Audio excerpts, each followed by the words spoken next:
கண்கள் காணலின் நீரில் தெரிவதுண்டோ, கண்கள் பொய்கள் சொல்வதுண்டோ. நீ போட்ட கடிதத்தின் வரிகள் கடலாக, அதில் மிதந்தேனே பெண்ணே நானும் படகாக. இதோ இதோ இந்த பயணத்திலே இது போதும் கண்மணி, வேறென்ன நான் கேட்பேன்.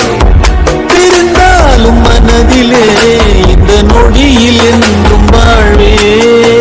இந்த நிகழ்காலம் இப்படியேதான் தொடரா.